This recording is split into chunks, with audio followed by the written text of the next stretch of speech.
Un quart de la population mondiale suffoque en ce moment même, cellule par cellule, sans qu'aucune main ne s'esserre autour de leur cou. Selon les rapports officiels de l'Organisation mondiale de la santé de l'année 2023, 1,62 milliard d'êtres humains sont officiellement frappés par ce que le corps médical classe sous le code CIM10 D50 à D64, l'anémie. Ce n'est pas une simple fatigue passagère ou un état de faiblesse psychologique. C'est une défaillance mécanique critique du système de transport d'oxygène à l'intérieur du réseau vasculaire humain. La vérité brutale, que la majorité des patients ignorent, est que l'anémie n'est presque jamais une maladie en soi, mais la sirène d'alarme d'une catastrophe biologique sous-jacente. Une hémorragie interne indétectable, une destruction auto-immune, une carence nutritionnelle sévère ou une mutation génétique létale. Dans cette investigation clinique, nous allons disséquer les mécanismes de cette asphyxie interne. Nous exposerons la destruction de l'hémoglobine, le sabotage de la moelle osseuse, la carence martiale qui vide les réserves hépatiques et les anomalies de l'ADN qui transforment le sang en une arme contre sa propre survie.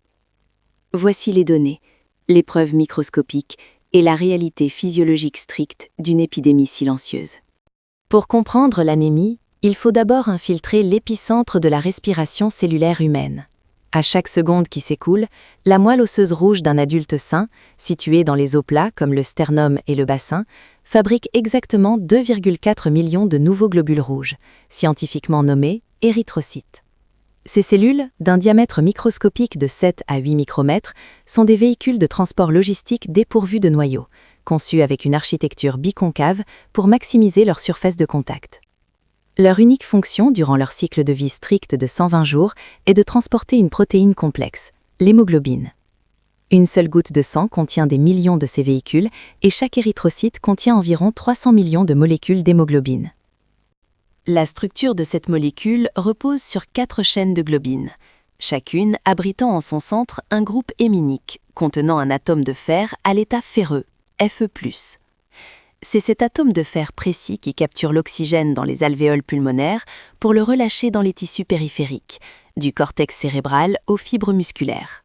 Lorsque l'anémie s'installe, cette chaîne logistique s'effondre de manière brutale.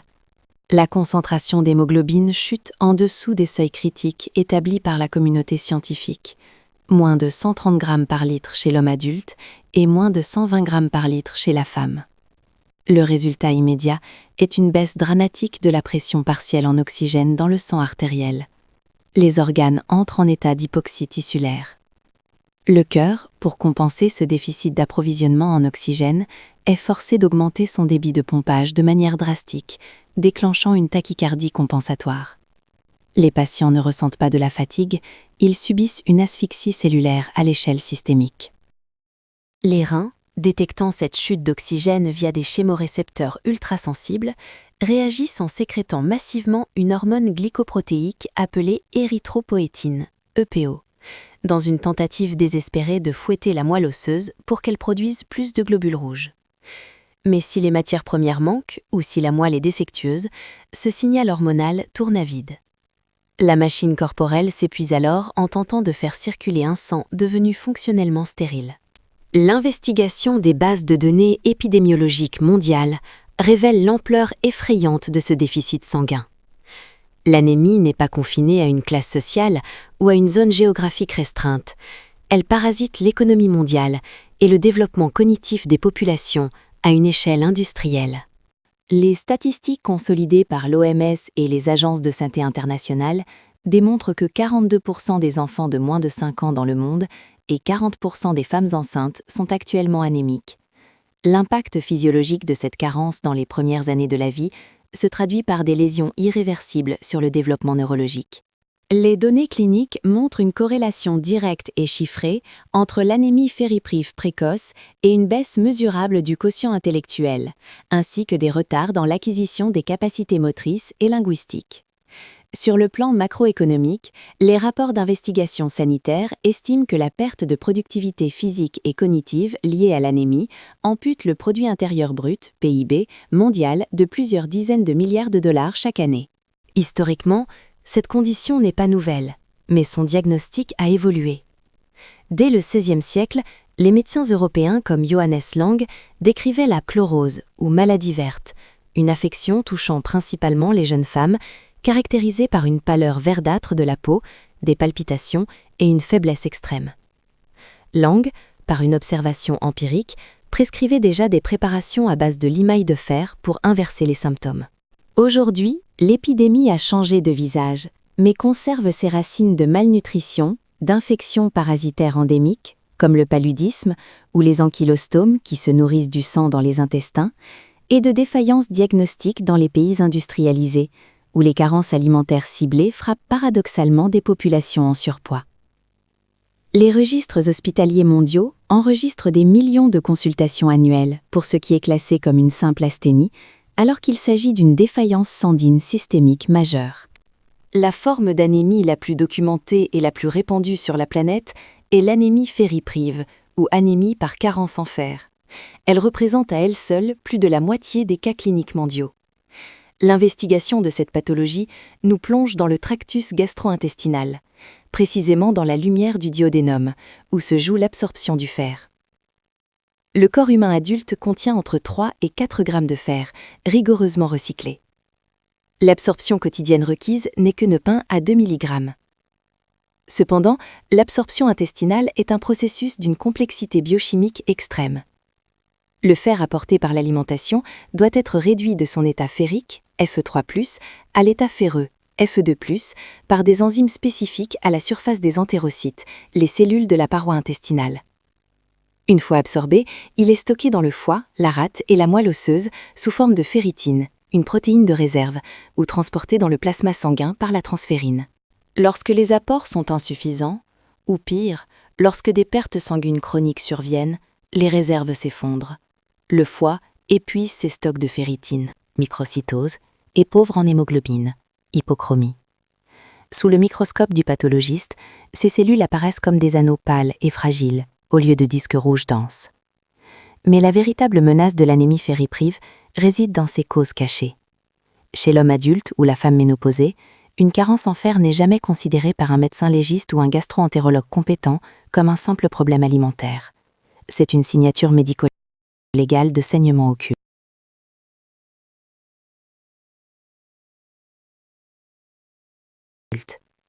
Les investigations endoscopiques révèlent fréquemment la présence d'ulcères gastro-duodéno-hémorragiques induits par la bactérie Helicobacter pylori ou la prise chronique d'anti-inflammatoires non stéroïdiens.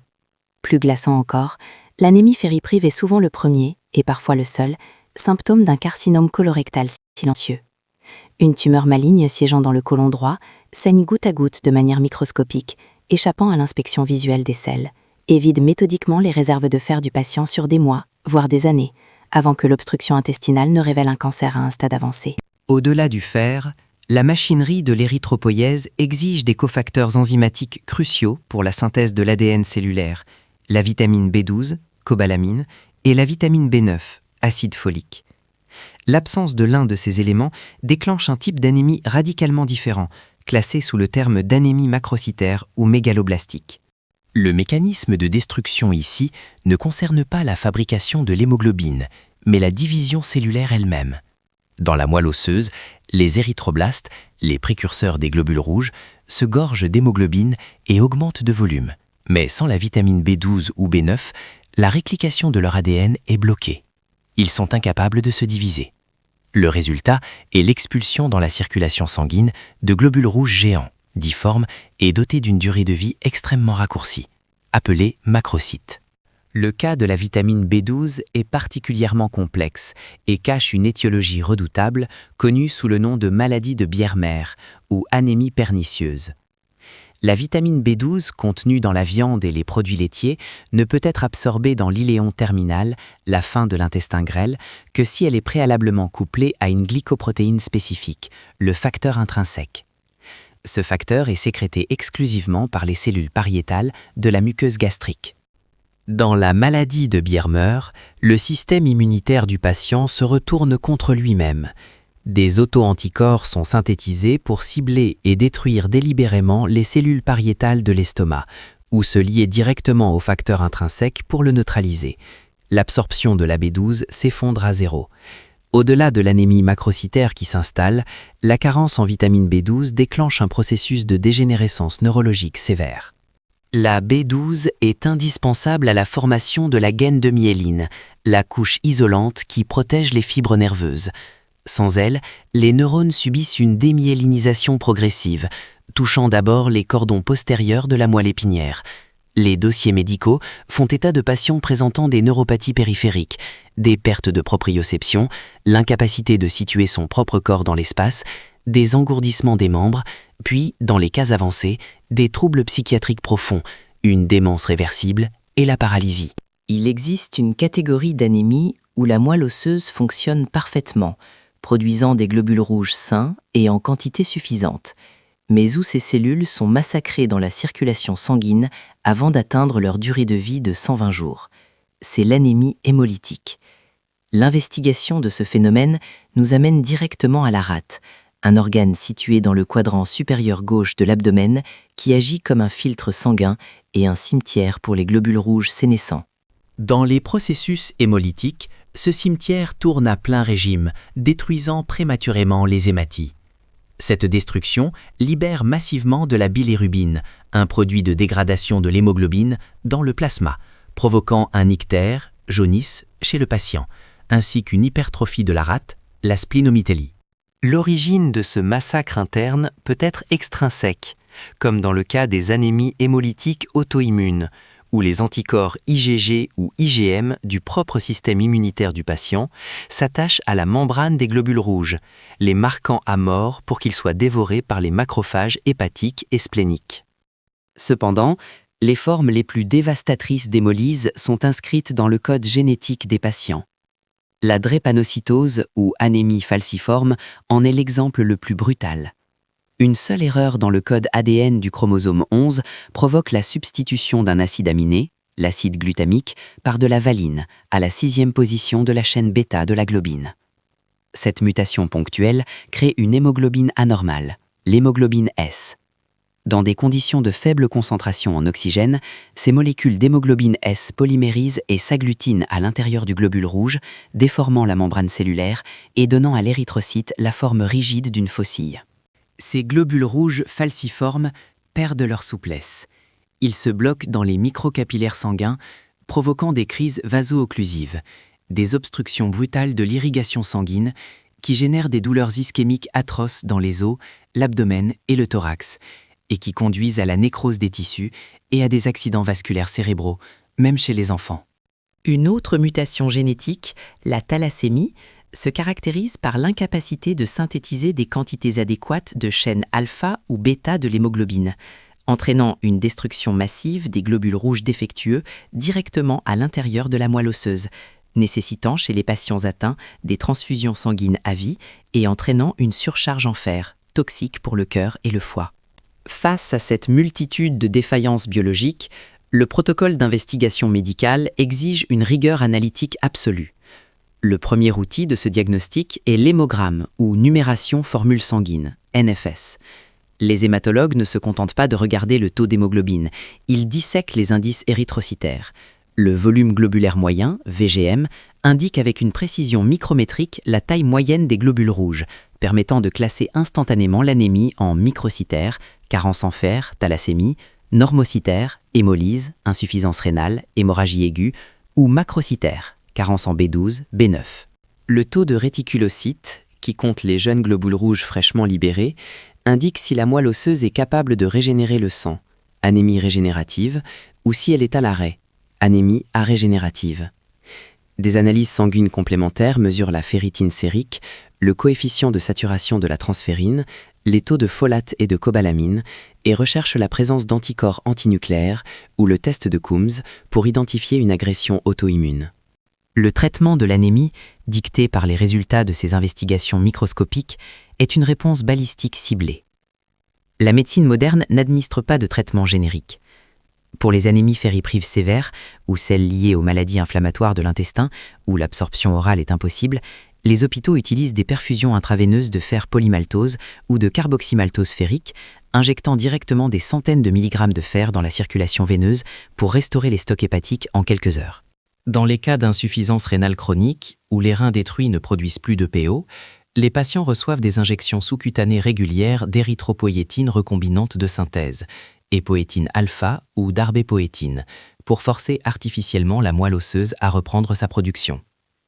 Et pour les hémolyses génétiques sévères ou les hémorragies aiguës massives, la seule solution de survie reste la transfusion de concentrés de globules rouges issus de donneurs compatibles, remplaçant purement et simplement le sang défaillant ou perdu par un sang sain, sous haute surveillance immunologique pour éviter une réaction hémolytique fatale. Les preuves présentées dans ce dossier démontrent de manière irréfutable que l'anémie n'est pas un diagnostic final, mais une porte d'entrée vers une pathologie plus sombre. Les données chiffrées, la mécanique de l'hémoglobine et l'analyse des carences cellulaires prouvent que chaque goutte de sang détruite, mal formée ou volée au système circulatoire déclenche une réaction en chaîne dévastatrice pour le métabolisme humain. L'hypoxie tissulaire, la dégénérescence neuronale, les crises vaso-occlusives et le masquage de maladies malignes silencieuses comme les cancers digestifs sont les véritables conséquences de cette affection souvent minimisée. L'hémogramme n'est pas une simple prise de sang de routine. C'est l'audit de la capacité d'un corps à maintenir sa propre survie respiratoire à l'échelle cellulaire. La neutralité des faits cliniques exige une prise de conscience diagnostique stricte. Ignorer ces signaux, c'est laisser l'hémorragie silencieuse se poursuivre en toute impunité. Partagez ces données cliniques avec votre entourage. Vérifiez vos bilans sanguins avec une attention critique et ne laissez plus le voleur d'oxygène opérer dans l'ombre. Abonnez-vous pour d'autres investigations médicales et factuelles.